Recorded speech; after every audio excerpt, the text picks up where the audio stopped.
आज हम इस वीडियो में पढ़ेंगे रूस की क्रांति के कारण और उसके घटनाक्रम के बारे में कि किस प्रकार क्रांति हुई। सबसे पहले हम देखते हैं रूस की क्रांति के क्या कारण रहे।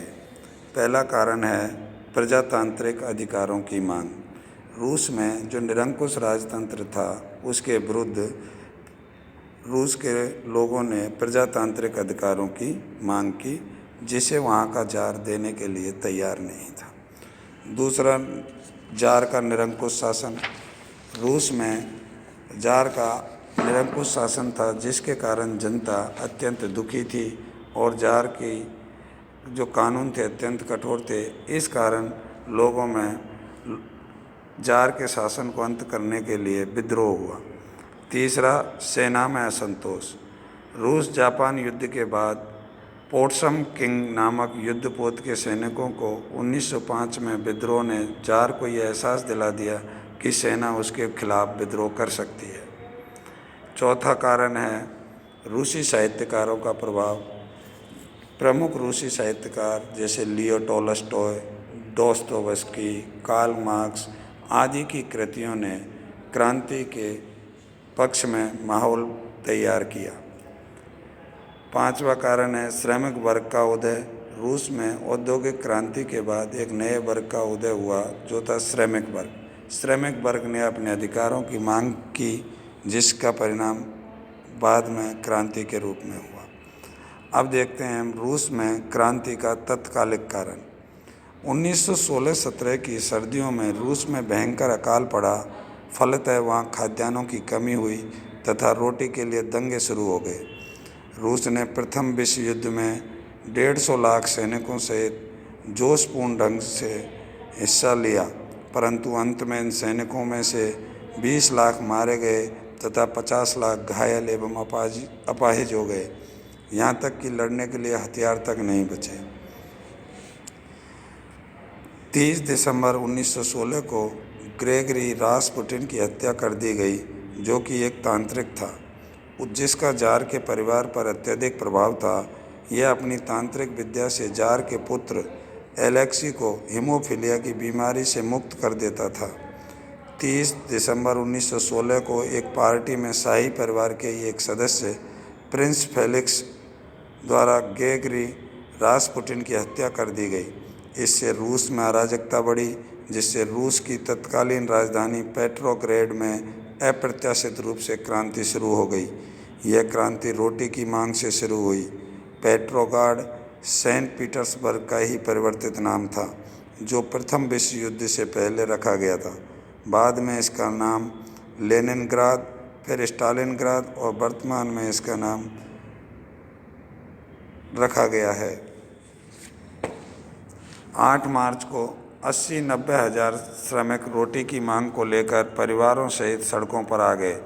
10 मार्च को पेट्रोग्राड के सभी कारखाने बंद कर दिए गए। 11 मार्च को पेट्रोग्राड गैरिसन की एक सैनिक कंपनी ने भी विद्रोह कर दिया और जार निकोलस द्वितीय ने चौथी ड्यूमा भंग कर दी। इसी दिन श्रमिकों और सैनिकों ने Soviet of workmen and soldiers deputies नामक संस्था गठित की, जिसका प्रिंस जॉर्ज ल्यूबोव को नेता बनाया गया। 14 मार्च को प्रिंस जॉर्ज ल्यूबोव के नेतृत्व में रूस में अंतरिम सरकार का गठन हुआ। 15 मार्च को जार निकोलस द्वितीय ने अपने भाई ग्रैंड ड्यूक माइकल के पक्ष में पद त्याग दिया, लेकिन इन परिस्थितियों में उसके भाई ने इस पद को संभालने से इनकार कर दिया। फलतः जार की सत्ता एवं राजतंत्र का अंत हो गया। इस अंतरिम सरकार को मित्र राष्ट्रों ने तुरंत मान्यता दे दी। इस क्रांति में महत्वपूर्ण योगदान श्रमिकों का था, लेकिन प्रशासन में भागीदारी केवल कुलीन वर्ग को दी गई।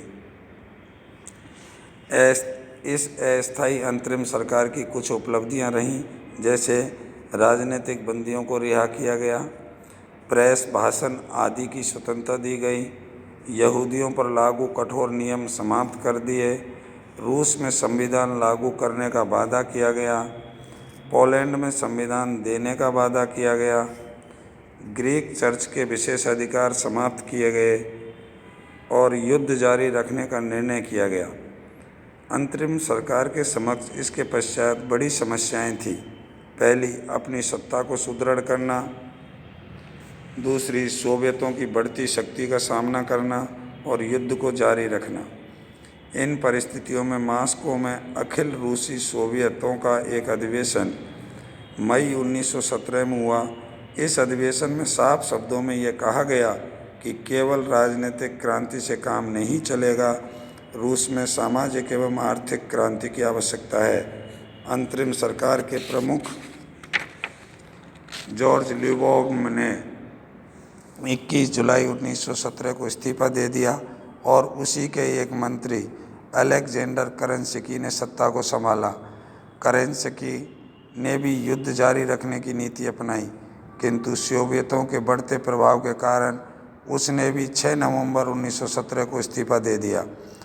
6-7 नवंबर की रात को लेनिन के नेतृत्व में बाल सेवकों ने सत्ता को संभाल लिया और इस प्रकार मार्च क्रांति समाप्त हो गई। अक्टूबर या नवंबर की क्रांति 1917 में जो हुई उसमें लेनिन की भूमिका। लेनिन का पूरा नाम व्लादिमीर इलिच लेनिन था। इसका जन्म 9 अप्रैल 1870 के दिन एक मध्यम वर्गीय परिवार में हुआ। सेंट पीटर्सबर्ग विश्वविद्यालय से उसने कानून की शिक्षा प्राप्त की थी। इसी समय वह मार्क्स के सिद्धांतों से प्रभावित हुआ। जार की सत्ता में मार्क्सवादी विचारों के लिए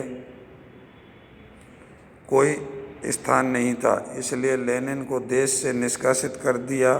अपनी अधिकतम समय उसने स्विट्जरलैंड में व्यतीत किया। यहाँ उसने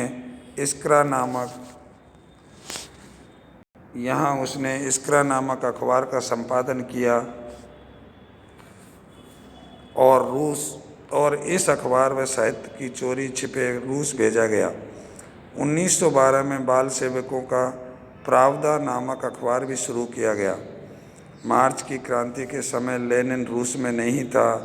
16 अप्रैल को जर्मनी के सहयोग से वह रूस पहुंचा। इसके पश्चात उसने रूस में सोवियतों को संगठित किया।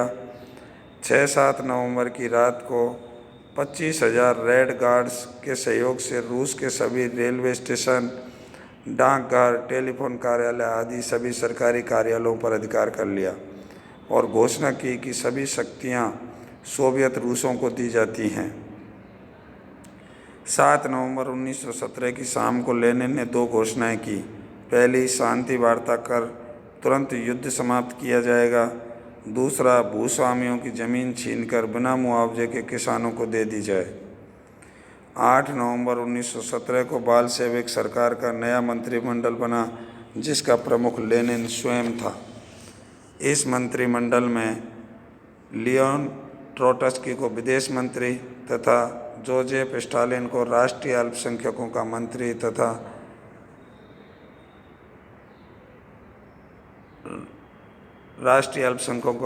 नियुक्त किया गया। इसके बाद बेस्ट-लिटोवस्की की संधि हुई 1918 में।